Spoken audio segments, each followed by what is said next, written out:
أعوذ بالله من الشيطان الرجيم. بسم الله الرحمن الرحيم. حتى إذا جاء أمرنا وفارت النور قل نحمل فيها من كل زوجين اثنين وأهلك إلا من سبق عليه القول وما آمن معه إلا قليل. وقال اركبوا فيها بسم الله مجريها ومرساها إن ربي لغفور رحيم. صدق الله العظيم. سبحانك لا علم لنا إلا ما علمتنا إنك أنت العليم الحكيم. حتى یہاں تک کہ اذا جب جا آگے امرنا ہمارا حکم، وفارا اور جوش مارنے لگا تنور قلنا ہم نے کہا احمر سوار کر لو، فیا اس میں من کل زوجین ہر طرح کے نر و مادہ، اثنین دو جانور، واہلک اور اپنے گھر والوں کو، اللہ سوائے من اس کے کہ سبقہ پہلے ہی صادر ہو چکا علیہ جس پر القول حکم،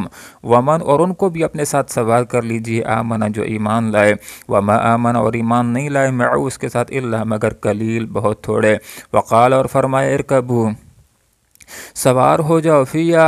اس میں بسم اللہ اللہ ہی کے نام سے مجرہا اس کا چلنا ہے، و مرساہا اور اس کا ٹھہرنا بھی، ان بے شک ربی میرا رب لغفور لازماً بخشنے والا ہے، رحیم رحم کرنے والا ہے۔ حضرت نوح علیہ السلام کو اللہ رب العالمین نے ہدایت کی کہ آپ کشتی بنائیے، اور اللہ رب العالمین نے اطلاع دے دی کہ ان قریب ظالموں کے اوپر عذاب آنے والا ہے،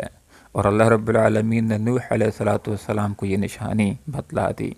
کہ آپ کے گھر کے اندر جو تنور ہے کہ جب اس میں سے پانی نکلنے لگے تو سمجھ جانا کہ اب اللہ تعالیٰ کا عذاب آ چکا، تو آپ اس وقت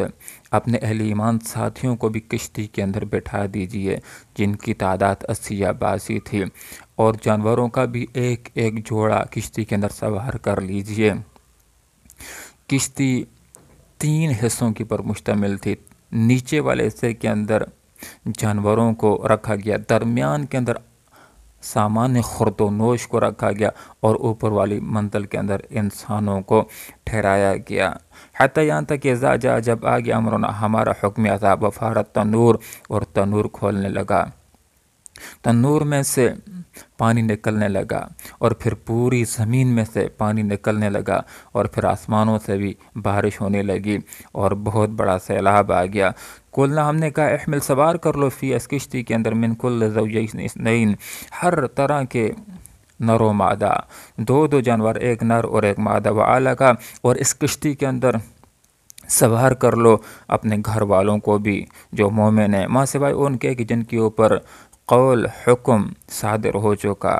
وہ حکم کہ جو ہلاک ہونے والے ہیں، ہلاکت کا حکم جن کے اوپر صادر ہو چکا، جو مومن نہیں ہیں ان کو رہنے دیجئے۔ حضرت نوح علیہ السلام کی بیوی واحلہ وہ کافرہ تھی، وہ بھی غرقاب ہونے والوں میں شامل ہو گئی، اور حضرت نوح علیہ السلام کا بیٹا کنعان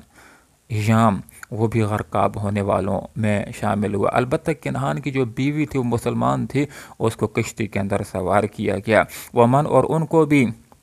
کشتی کے اندر سوار کر لیجیے، آمنا جو ایمان لے آئے ہیں، وما آمنا ایمان نہیں لائے، معو اس کے ساتھ اللہ قلیل مگر بہت تھوڑے۔ 950 سال حضرت نوح علیہ السلام دعوت کا کام کرتے رہے، تبلیغ کا کام کرتے رہے، اور اتنے طویل جدوجہد کے بعد صرف 80 یا 82 لوگ مسلمان ہو جاتے ہیں، تو ان کو کشتی کے اندر بٹھا دیا گیا، اور باقی اس سیلاب کے اندر، طوفان کے اندر غرقاب ہو کر کے رہ گئے۔ وقال اور نوح علیہ السلام نے فرمایا ارکبو سوار ہو جاؤ اے مسلمانوں فی اس کشتی کے اندر، اس بحری جہاز کے اندر، اللہ ہی کے نام کے ساتھ اس کا چلنا بھی ہے، اور اللہ ہی کے نام کے ساتھ اس کا ٹھہرنا بھی ہے، بے شک میرا رب بخشنے والا بھی ہے، رحم کرنے والا بھی ہے۔ وہ لوگ کہ جو مومن ہو جاتے ہیں، مسلمان ہو جاتے ہیں، پورے اہتمام کے ساتھ اللہ کے راستے کے اوپر چلتے ہیں، اس راستے کے اوپر چلتے ہوئے اگر ان سے کوئی کمی ہو جاتی ہے، کوئی کوتاہی ہو جاتی ہے، کوئی خطا ہو جاتی ہے، تو ایسے لوگوں کو ان ربی بے شک میرا رب غفوراً بخشنے والا بھی ہے، رحیماً رحم کرنے والا بھی ہے۔ تو جو آدمی کشتی کے اوپر سوار ہو رہا ہو، بحری جہاد کا سفر شروع کر رہا ہو، تو اس کو چاہیے کہ وہ یہ دعا پڑھ لیا کرے، بسم اللہ مجریہا و مرساہا، رہا کہ اللہ ہی کے حکم کے ساتھ اس کا چلنا بھی ہے اور اللہ ہی کے حکم کے ساتھ اس کا ٹھہرنا بھی ہے۔ تو اس سے اہل مکہ کو پھر رہتی دنیا کے لوگوں کو یہ تعلیم دے دی گئی، لوگوں یہ بات دل و دماغ کے اندر بٹھا دو کہ جب بھی اللہ کا نبی دنیا کے اندر آ جاتا ہے، جو لوگ اس کے اوپر ایمان لے آتے ہیں، اس کا ساتھ دیتے ہیں، اس کی عزت کرتے ہیں، اس کے راستے کو اپناتے ہیں، بالآخر اللہ تعالیٰ ایسے لوگوں کو عذابوں سے بچا لیتا ہے۔ دنیا کے اندر بھی اللہ تعالیٰ ان کو سکون عطا کرتا ہے، آخرت کے اندر اہل ایمان کے لیے اللہ تعالیٰ نے جنت کو تیار کر رکھا ہے۔ اور وہ لوگ کہ جو انبیاء کے اوپر ایمان نہیں لاتے ہیں، مقابلہ کرتے ہیں، ضد کے اوپر آ جاتے ہیں، اٹھرمی کے اوپر آ جاتے ہیں، ظلم کے راستے کو اختیار کرتے ہیں، بالآخر دنیا کے اندر بھی سزاؤں کا شکار ہو سکتے ہیں۔ ظالموں کے لیے، کافروں کے لیے اللہ رب العالمین نے آخرت کے اندر جہنم کو تیار کر رکھا ہے۔ اللہ رب العالمین سے دعا کرتے ہیں کہ اللہ تعالیٰ ایمان کے تقاضوں کو سمجھنے کی اور اللہ تعالیٰ اخلاص کے ساتھ نیک اعمال کرنے کی توفیق عطا فرمائے، تاکہ دنیا کے اندر بھی ہم عزت کی اور سکون کی زندگی گزار سکیں، آخرت کے اندر جہنم سے بچ سکیں، جنت کے اندر جا سکیں۔ اللہ عمل کی توفیق عطا فرمائے، آمین۔ وآخر دعوانا ان الحمد للہ رب العالمین۔